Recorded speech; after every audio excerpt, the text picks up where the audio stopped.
বন্ধুরা বাড়িতে কার্তিক ফেলেছে, এবার পুজো তো করতেই হবে।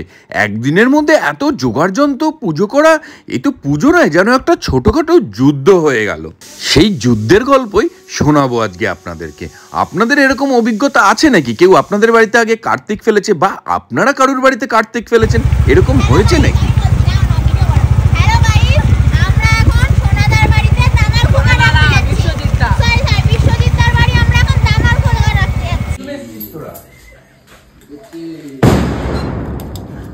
বাবারে বাবা, বাবা বাবা করছে, শিগগিরই বেরো মা, বেরো দাদু, ও দাদু শিগগিরই বেরো, এদিকে আসো দাদু।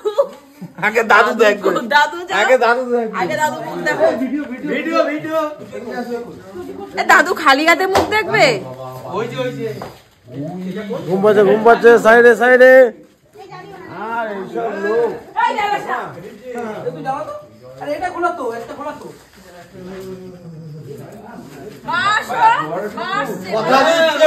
রেডি হয়ে গেছে, এটাই তো, এটাই তো।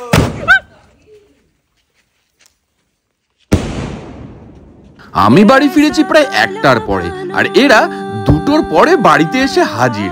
বাজি ফাটিয়ে চিল্লামিল্লি করে মোটামুটি সারা পাড়ার লোকের ঘুম ভাঙিয়ে দিয়েছে। জোড়া কার্তিক ফেলেছে, একটাই কোলের কার্তিকটা আমার এক ভাইয়ের মা দিয়েছে, আর এইটা বন্ধুরা ভাইরা সকলে মিলে। তাতে মেনু থেকে আরম্ভ করে একটা কিউআর কোডও রয়েছে। সেই কিউআর কোডটা স্ক্যান করলে আবার কাকাদের স্পেশাল আবদার বেরিয়ে আসছে। এত বড় ঠাকুর, সেটা কিন্তু তাদেরকেই ভেতরে ঢোকাতে হয়েছে। তারপরে শুনলাম নাকি আদর করে ঘরে তুলতে হয়।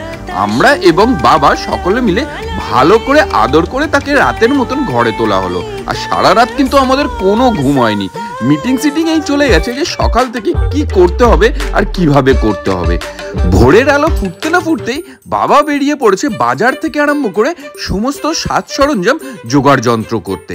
একদিনের মধ্যে এই খাওয়া দাওয়া নেমন্তন্ন সমস্ত কিছু সারতে হবে। এ এক দুজনের কাজ না, সকলে মিলে হাতে হাত না লাগালে এটা কিন্তু করা কখনোই সম্ভব নয়। আর এদিকে আমার গিন্নি সারাদিন ধরে লেগে পড়েছিল এই ভোগের সমস্ত রান্না বান্না নিয়ে। ভাত, পোলাও, মাছ ভাজা, মাংস এবং সেখানে আরো প্রচুর রকমের আইটেম রান্না হয়েছিল। এই করতেই মোটামুটি সারা দিন গড়িয়ে গেছে। আর আমরা সকলে মিলে বাইরের কাজকর্মগুলো গোছাতে ব্যস্ত ছিলাম। অনেক নিমন্ত্রিত, তারা আসবে, তাদের খাবার দাবারের সাজ সরঞ্জাম জোগাড় যন্ত্র, অনেক কাজ ছিল সারা দিন জুড়ে। আর সব থেকে বড় ব্যাপার, একদিনের মধ্যে এই সমস্ত বাজারঘাট কমপ্লিট করা। সকাল সকাল সমস্ত বাজারঘাট কমপ্লিট করে মোটামুটি দুপুর রান্না বান্না শুরু হয়ে গেছিল। মেনুতে ছিল বেশ অনেক রকমের আইটেম। কি কি মেনুতে ছিল সেগুলো কিন্তু দেখাবো এই ভিডিওতেই। আর রান্না বান্না চলছে একদম তোড়জোড় সহযোগে। আর এদিকে আমরা ভেতরে ঠাকুরের পুজোর জোগাড় যন্ত্র করতে ব্যস্ত ছিলাম। ফুলমালা, বেলুন সমস্ত কিছু দিয়ে সাজানো থেকে আরম্ভ করে তার সঙ্গে পুজোর সমস্ত সাজ সরঞ্জাম, ফল ফলাদি কাটা ছিল, প্রচুর রকমের কাজ। আমাদের ঠাকুর মশাইয়া চলে এসেছিল মোটামুটি 7টা নাগাদ।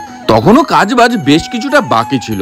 সেই সমস্ত কাজ সম্পূর্ণ করতে বেজে গেল মোটামুটি 8টা নাগাদ আমাদের পুজো শুরু হলো।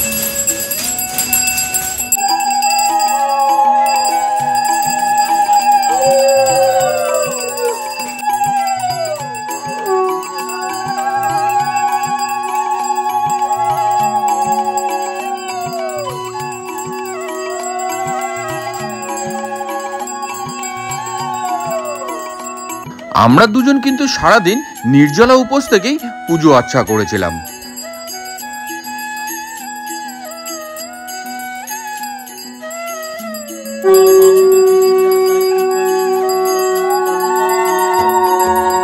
পুজো আচ্ছা শেষ হতে হতে মোটামুটি 10টা বেজে গেছে। আর অন্যদিকে খাওয়া দাওয়া কিন্তু শুরু হয়ে গেছিল মোটামুটি 7:30 থেকেই।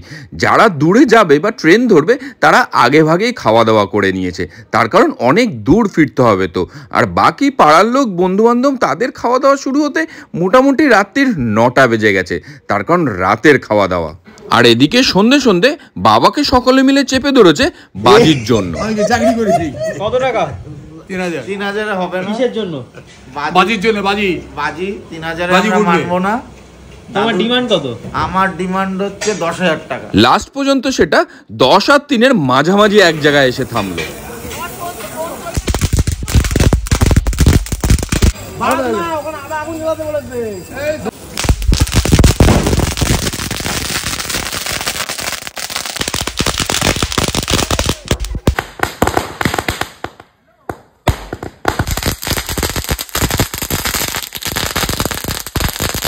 আর এই দিন পাড়ার লোকজন, আত্মীয় স্বজন এবং বন্ধু বান্ধব সকলে মিলে আমাদের প্রায় 250 জনের মতন অ্যারেঞ্জমেন্ট ছিল। মোটামুটি সকলেই এসেছে। আর আমরা সারাদিন উপোস থাকার পর ভোগের প্রসাদ খেয়েই কিন্তু আমাদের উপোস ভঙ্গ করলাম। আর সকল নিমন্ত্রিতের জন্য বন্দোবস্ত হয়েছিল খাবার দাবারে বেশ অনেক রকমের মেনু, রাধাবল্লভী এবং তার সঙ্গে পনির দিয়ে চানা মশলা।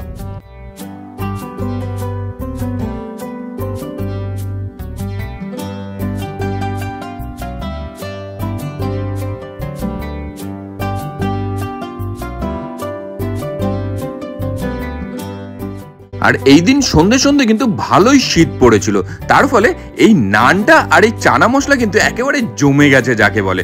সকলে এটাই কিন্তু সব থেকে বেশি পরিমাণে এবং তৃপ্তি করে খেয়েছে। আর এর পরে ছিল সেটা হচ্ছে বেগুনি না আলু ভাজা, এই দুটোর মধ্যে কার কোনটা ভালো লাগে সেটা জানাবেন আমাকে কমেন্ট বক্সে। আর এর সঙ্গে যেটা ছিল সেটা হচ্ছে পোলাও এবং আলুর দম, কাজু কিশমিশ সমস্ত কিছু দিয়ে একদম দারুণভাবে পোলাওটা বানানো হয়েছিল। আর তার সঙ্গে নরম নতুন আলুর দম, তার ভেতরে মটরশুঁটি থেকে আরম্ভ করে ভাজা মশলা সমস্ত কিছুই কিন্তু পর্যাপ্ত পরিমাণে ছিল। আর বাঙালির খাবারের শেষ পাতে একটু চাটনি পাঁপড় ছাড়া খাবারটা কিন্তু একেবারেই অসম্পূর্ণ থেকে যায়। চাটনি পাঁপড় তো থাকবেই, আর শেষ পাতে মিষ্টি হবে না সেটা আবার হয় নাকি? মিষ্টির মধ্যে রসগোল্লা থেকে আরম্ভ করে পান্তুয়া ছিল, 2 রকমেরই মিষ্টি। কেমন লাগলো আপনাদের এই ভিডিওটা জানাতে ভুলবেন না কিন্তু। এইরকম আরো প্রচুর ভিডিও পেতে অবশ্যই আমাদের পেজ ভোজ আড্ডা ফলো করুন।